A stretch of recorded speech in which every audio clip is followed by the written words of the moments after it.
ಇನ್ನು ಮೈಸೂರಿನಲ್ಲಿ ಸಿಎಂ ಅಭಿಮಾನಿಗಳು ಸಂಭ್ರಮಿಸಿದ್ದಾರೆ, ಸಂಭ್ರಮಾಚರಣೆ ಮಾಡಿದ್ದಾರೆ. ನಗರದ ರಾಮಸ್ವಾಮಿ ವೃತ್ತದಲ್ಲಿ ನಡೆದಂತಹ ಸಂಭ್ರಮಾಚರಣೆ ಇದು.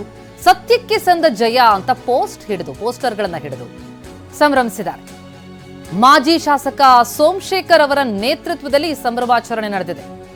ಸತ್ಯಮೇವ ಜಯತೆ ಅಂತ ಘೋಷಣೆ ಕೂಗಿ ಸಂಭ್ರಮಿಸಿದ್ದಾರೆ. ಹೈಕೋರ್ಟ್ ಏನು ಮೋಡ ಹಗರಣವನ್ನ ಸಿಬಿಐಗೆ ವಹಿಸುವುದಕ್ಕೆ ನಿರಾಕರಿಸಿತು. ಸ್ನೇಹಮಯಿ ಕೃಷ್ಣ ಅವರ ಅರ್ಜಿಯನ್ನ ವಜಾಗೊಳಿಸಿತು. ಈ ಹಿನ್ನೆಲೆಯಲ್ಲಿ ಈ ರೀತಿಯಾದಂತಹ ಸೆಲೆಬ್ರೇಷನ್ ಕಂಡು ಬರ್ತಾ ಇದೆ. ಸಿದ್ದರಾಮಯ್ಯ ಅವರ ಅಭಿಮಾನಿಗಳು ಸತ್ಯಮೇವ ಜಯತೆ ಅಂತ ಈ ರೀತಿಯ ಪೋಸ್ಟರ್ಗಳನ್ನ ಹಿಡಿದು ಸಂಭ್ರಮಿಸಿದ್ದಾರೆ.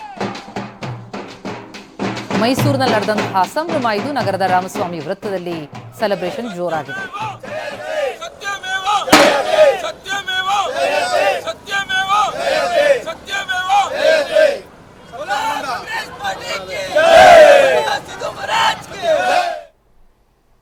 ಇನ್ನು ಕೋರ್ಟ್ನ ಆದೇಶವನ್ನ ವಿಪಕ್ಷಗಳು ಯಾವ ರೀತಿ ನೋಡ್ತಾ ಇವೆ ಅಂತ ನೋಡ್ತಿದ್ರೆ, ಹೈಕೋರ್ಟ್ ಸಿಎಂ ಅವರನ್ನ ನಿರಪರಾಧಿ ಅಂತೇನು ಹೇಳಿಲ್ವಲ್ಲ, ಸಿಎಂ ಸಿದ್ದರಾಮಯ್ಯ ಅವರನ್ನ ಆರೋಪ ಮುಕ್ತರನ್ನಾಗಿ ಮಾಡಿಲ್ವಲ್ಲ ಅಂತ ಬಿವೈ ವಿಜಯೇಂದ್ರ ಬೆಂಗಳೂರಿನಲ್ಲಿ ಗುಡುಗಿದ್ದಾರೆ.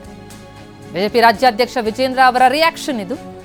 ಕೇಸ್ ಸಿಬಿಐಗೆ ಕೊಡಲ್ಲ ಎನ್ನುವ ತೀರ್ಪನ್ನು ಮಾತ್ರ ಕೊಟ್ಟಿರೋದು, ಇದೇನು ಬಿಜೆಪಿ ಹೋರಾಟಕ್ಕೂ ಹಿನ್ನಡೆ ಅಲ್ಲ ಅಂತ ವಿಜೇಂದ್ರ ಪ್ರತಿಕ್ರಿಯೆ ಕೊಟ್ಟಿದ್ದಾರೆ.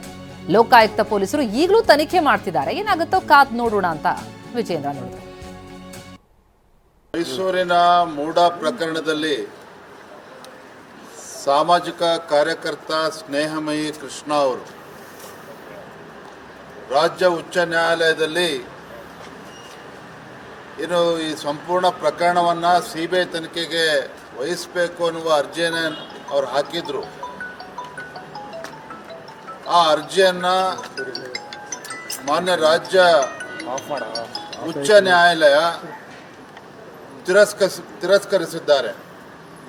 ಸಿಬಿಐ ತನಿಖೆ ಕೋರಿರ್ತಕ್ಕಂಥ ಅರ್ಜಿಯನ್ನು ತಿರಸ್ಕರಿಸಿದ್ದಾರೆ. ಅದರ ಅರ್ಥ ಮುಖ್ಯಮಂತ್ರಿ ಸಿದ್ದರಾಮಯ್ಯನವರು ನಿರಪರಾಧಿ ಅಂತ ಹೈಕೋರ್ಟ್ ಹೇಳಿಲ್ಲ. ಸಿದ್ದರಾಮಯ್ಯನವರು ಮೂಡ ಪ್ರಕರಣದಲ್ಲಿ ಅವ್ರ ಮೇಲೆ ಆರೋಪ ಏನು ಬಂದಿದೆ, ಆರೋಪ ಮುಕ್ತರನ್ನಾಗೇನು ಹೈಕೋರ್ಟ್ ಮಾಡಿಲ್ಲ. ಸಿಬಿಐ ತನಿಖೆ ಕೊಡೋದಿಲ್ಲ ಅನ್ನುವ ತೀರ್ಪನ್ನು ರಾಜ್ಯ ಉಚ್ಚ ನ್ಯಾಯಾಲಯ ಹೇಳಿರ್ತಕ್ಕಂಥದ್ದು.